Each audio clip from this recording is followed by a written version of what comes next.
Most people will never hear this story because it was never meant to survive. What you're about to see was buried for centuries, and once you know the truth, you'll never see history the same way again. Unfinished story. A sleeping companion every night. Subscribe now. The road north narrowed as winter tightened its grip. What had once been a merchant's way became a scar through frost-bitten fields, bordered by skeletal trees that whispered when the wind passed through them. Elric Vale walked with measured steps, each one deliberate, each one quieter than the last. The satchel at his side felt heavier than it should have, leather and parchment weighed down by consequence. Greyhaven lay 2 days behind him now, but it had not released its hold, not truly. Villages had a way of clinging to the people who knew their names too well, and Elric knew every name Greyhaven had ever tried to forget. By nightfall he reached Thornwick, a market town that survived by pretending it was invisible. No banners, no bells, no loud colors, just stone buildings crouched low against the cold, as if hoping the world would pass them by. It was the kind of place where records mattered more than rulers. Elric kept his hood low as he entered the town's eastern quarter. He did not head for the inn. Inns asked questions. Instead, he followed a side street toward a building with narrow windows and a door reinforced by iron bands. Above it hung no sign, only a faded carving of a scale, balance, not justice. The registry. Inside, the air smelled of dust and ink long past drying. Shelves climbed the walls, packed tight with ledgers bound in cracked leather. A single oil lamp burned near the central table, where an old man sat hunched, his quill moving with slow precision. The man did not look up. "State your purpose," he said. Elric removed his hood. "I need to see the southern census revisions, the ones from the last 20 years. The quill paused. "No one needs those. They're sealed."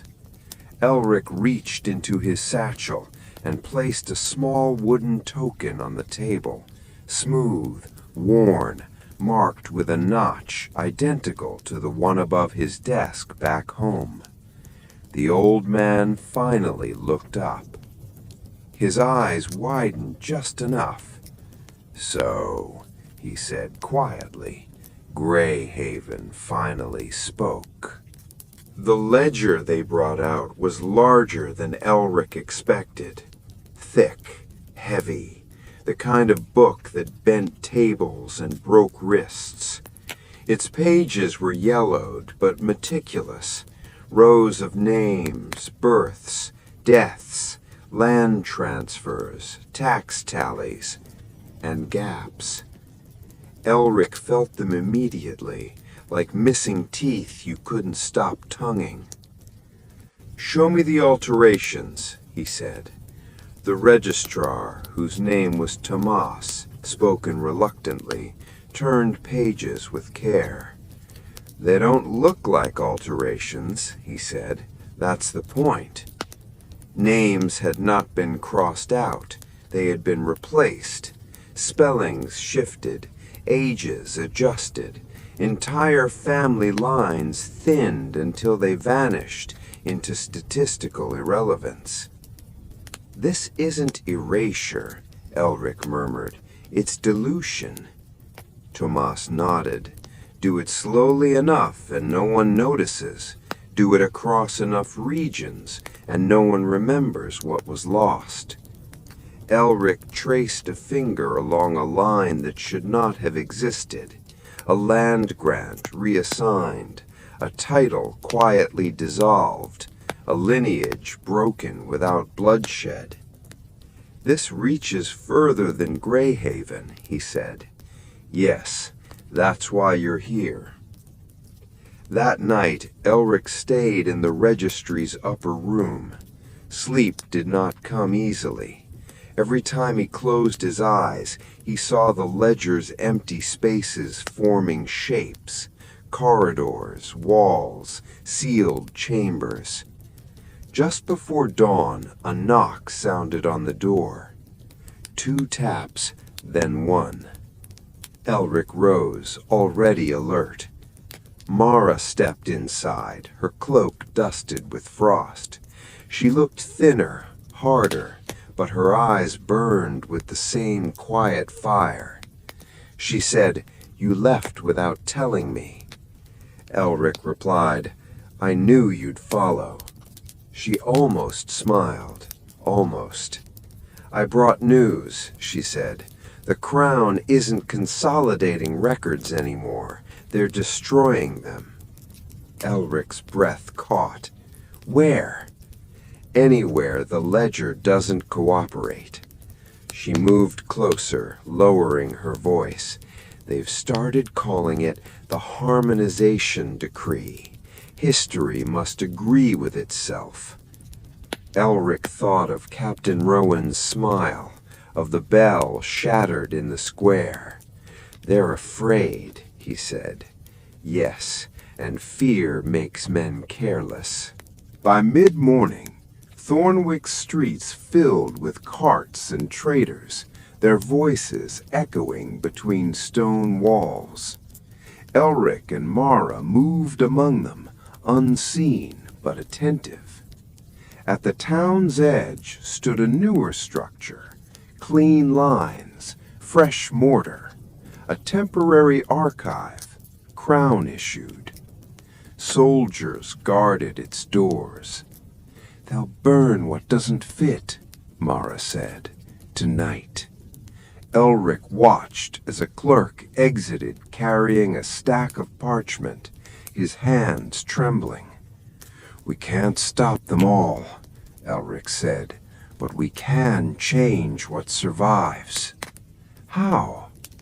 Elric turned back toward the registry, toward Tomas, toward the ledger.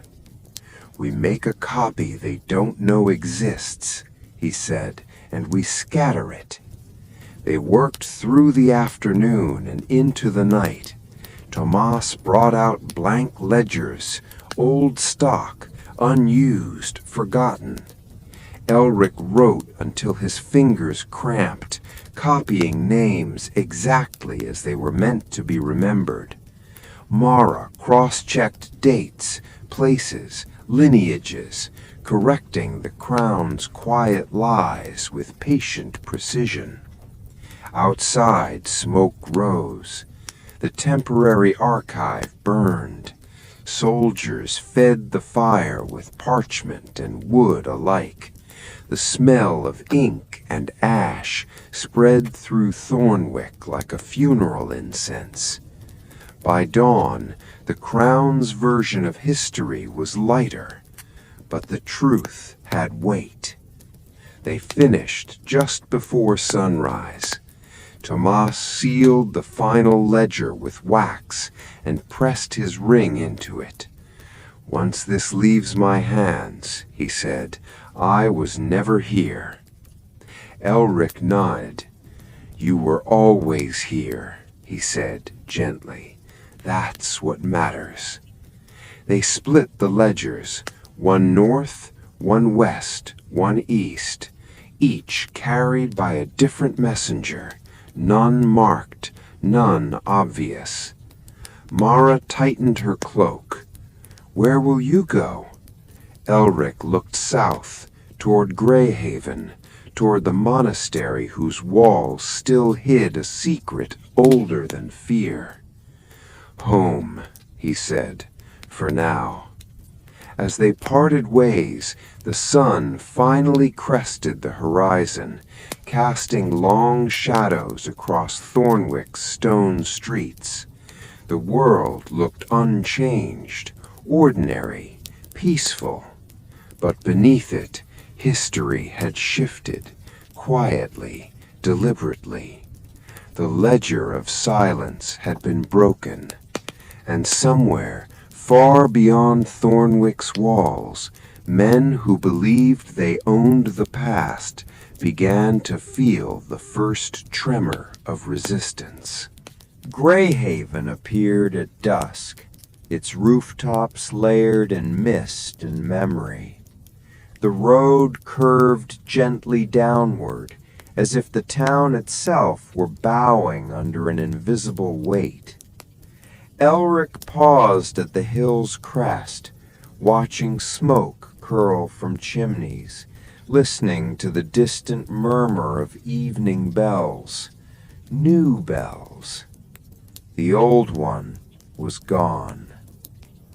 He felt it before he saw it. Where the cracked stone tower once held a bell older than the crown, there now hung a polished bronze replacement. It rang on time, perfect intervals, no flaws, no soul. They replaced it, Elric whispered. The monastery gates stood open, but not welcoming. Crown banners flanked the entrance, their colors sharp against the fading light. Soldiers moved with rehearsed ease, too many for a town this size. The harmonization had arrived. Inside the monastery courtyard, monks stood in silent lines. Their heads were bowed, hands folded, robes clean, but eyes hollow. At the center, a raised platform had been built overnight. Captain Rowan stood upon it, reading from a scroll. "By decree of the Crown," Rowan declared, "all conflicting records, oral traditions, and unauthorized teachings are hereby relinquished to the state for correction and preservation." Preservation. Elric stepped into the crowd, hood drawn low. His heart beat slow and steady, the rhythm of someone who had already decided what must be done. A young monk broke the silence. "What of the bell of witness?" he asked, voice trembling. "It rang for centuries. It marked births, deaths, oaths." Rowan smiled. "The past does not ring bells.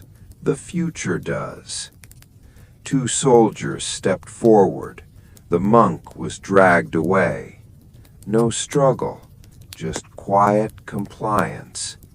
That frightened Elric more than resistance ever could. Night fell quickly.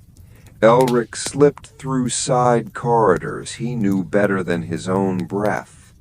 The monastery had raised him, taught him to read the margins, to listen for what was not said. Beneath the main hall, behind a false wall disguised as scripture, lay the chamber few remembered, the reliquary of echoes.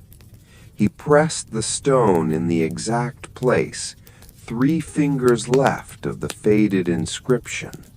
The wall shifted. Dust fell like snowfall as the passage opened. Inside, the air was colder, older. Shelves lined the chamber, holding relics the Crown had never catalogued. Cracked tablets, bone-carved symbols, prayer cords worn thin by generations of hands. And, at the center, wrapped in dark cloth, the bell's heart. Not the bell itself, But what made it truthful? Elric knelt. Footsteps echoed above. Rowan knew. Of course he did. "You always did favor secrets." Rowan's voice drifted down the stairs, calm, almost fond. "It's a shame. Secrets don't harmonize well." Elric rose slowly, holding the bell's heart, a fist-sized shard of dark metal, warm despite the cold. "This town doesn't belong to the crown," Elric said. "It never did." Rowan descended, torchlight dancing across his armor. "No," he replied, "it belongs to order, and order belongs to whoever can maintain it." He gestured. Soldiers filled the stairway. "Give it to me," Rowan said, "and I'll let Greyhaven remain intact." Elric looked at the soldiers, at the torch, at the relic humming softly in his hand, resonating with every unrecorded truth buried beneath the town. "You don't understand," Elric said quietly. Rowan sighed. "Educate me."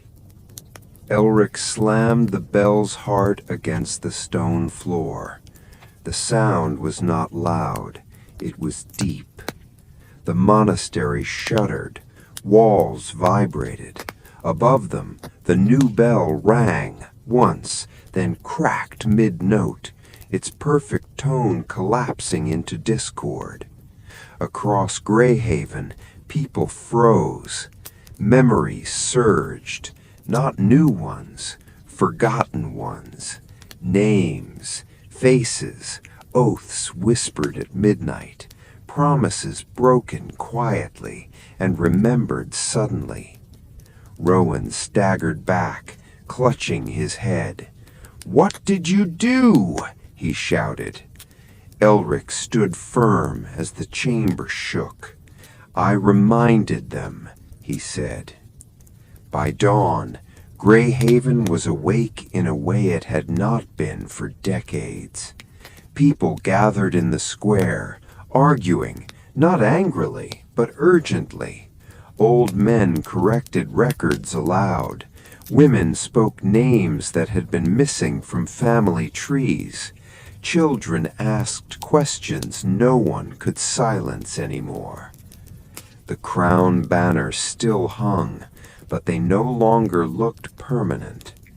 Rowan watched from the monastery steps, his confidence fractured. "This isn't over," he told Elric. "No," Elric agreed. "Now it's begun." As the sun rose over Greyhaven, its light struck the cracked remains of the new bell, scattering bronze fragments across the stones. From the ashes beneath it, truth rang louder than ever, even without a sound. Greyhaven did not sleep that night. Lanterns burned past dawn. Doors opened that had been shut for years. In corners of homes and hearts, people spoke carefully at first, then faster, louder, as if afraid the moment would pass if they hesitated. Truth, once awakened, is impatient. Elric moved through the town like a shadow no longer hiding. Faces turned when he passed, some with gratitude, some with fear, many with questions they were not yet ready to ask. The harmonization had cracked, but a crack is not a collapse. At the monastery, Captain Rowan stood before a mirror, staring at his own reflection as if it had betrayed him. His hands trembled, not from fear, but from something worse, doubt. Reports lay scattered across the table, citizens refusing corrected records, unauthorized gatherings, old oaths being spoken publicly. Rowan clenched his jaw. "Send word to the capital," he said. "Tell them Greyhaven is unstable." A lieutenant hesitated. "Sir, what classification?" Rowan looked up slowly. "Containment," he replied, "before it spreads." Outside the town walls, the land itself seemed uneasy. The old road markers, once smoothed by crown masons, had begun to crack, revealing ancient carvings beneath, symbols older than borders, older than permission. Elric knelt beside one such stone, brushing away dirt. A fracture line, not in the stone, but in history.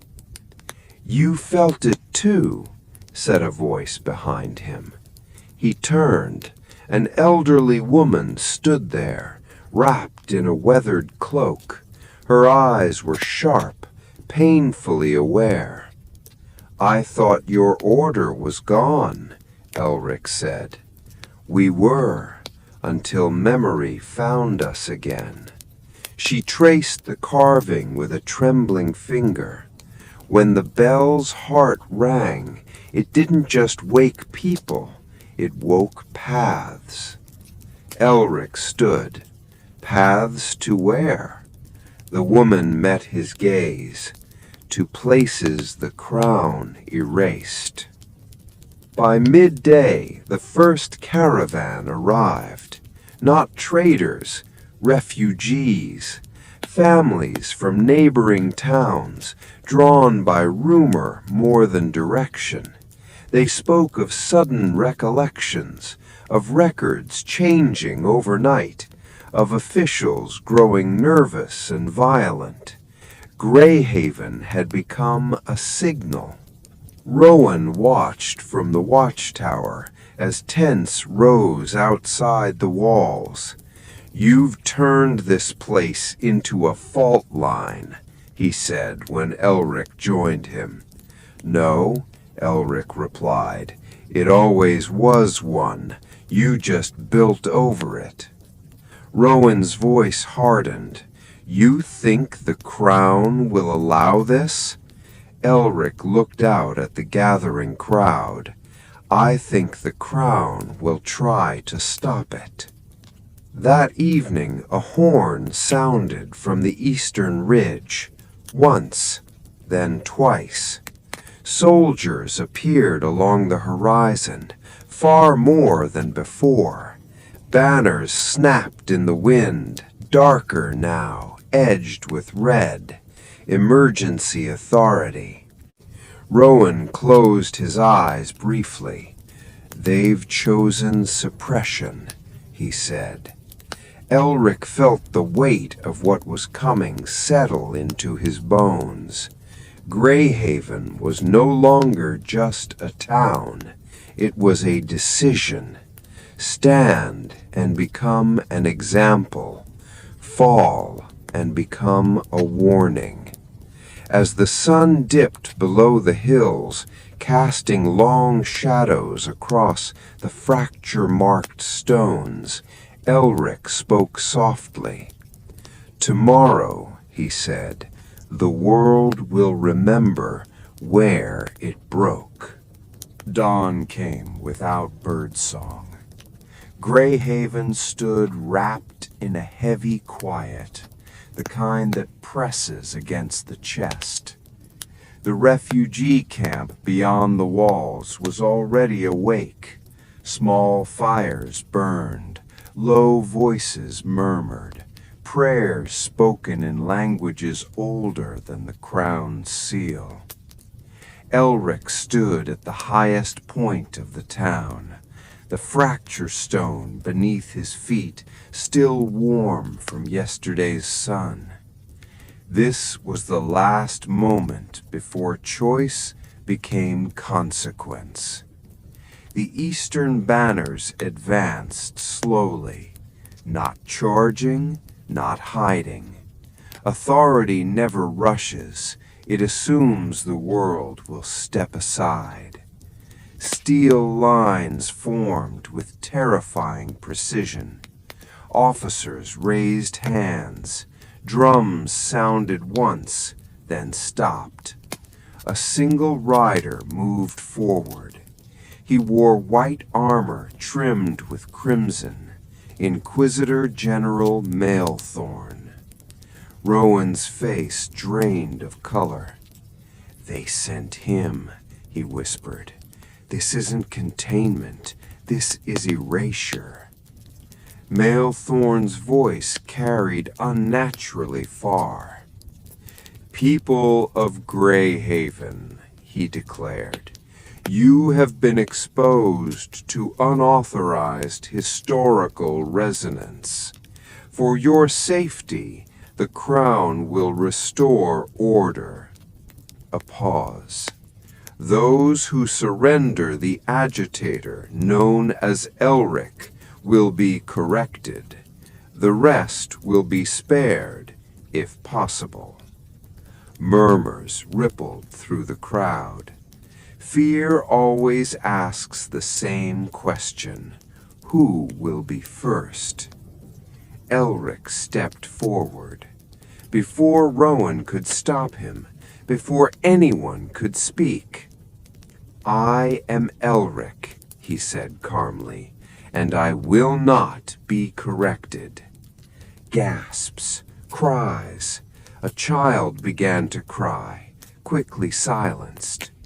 Maelthorn studied him with curiosity, like a scholar examining a flawed text. "You rang the bell's heart," the Inquisitor said. "You fractured the narrative. Do you know how many centuries we worked to perfect silence?" Elric met his gaze. "Silence isn't perfection, it's decay." Maelthorn raised one finger. Archers lifted bows, and then a sound rolled through the ground, low, deep, ancient. The fracture stones across Greyhaven began to glow, not bright, but steady, like embers refusing to die. People cried out as memories surged, not pain, but clarity. Forgotten names, buried promises, truths once whispered into stone. The land itself was speaking. Maelthorn staggered back. "Impossible," he hissed. "The bell was destroyed." Elric's voice did not shake. "No," he said, "it was listening." Rowan made his choice. He drew his sword, not against the people, but against the Inquisition line. "I will not raise steel against memory," he said loudly, "nor against my own blood." Soldiers hesitated.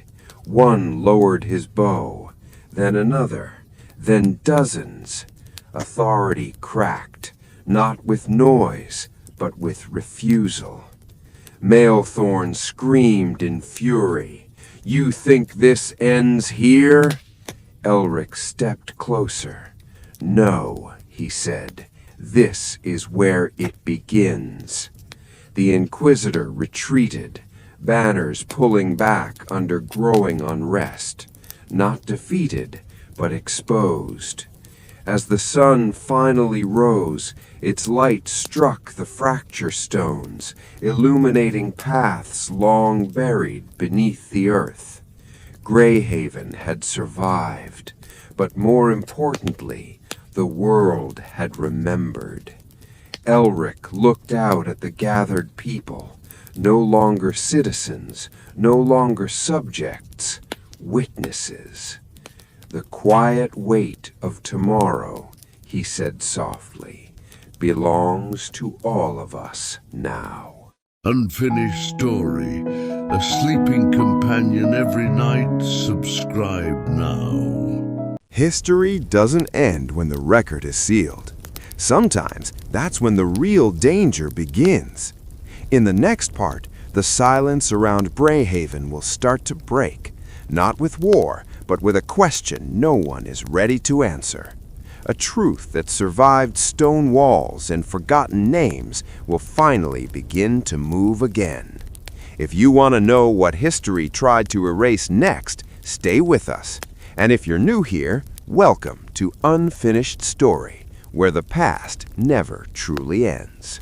Unfinished story. A sleeping companion every night. Subscribe now.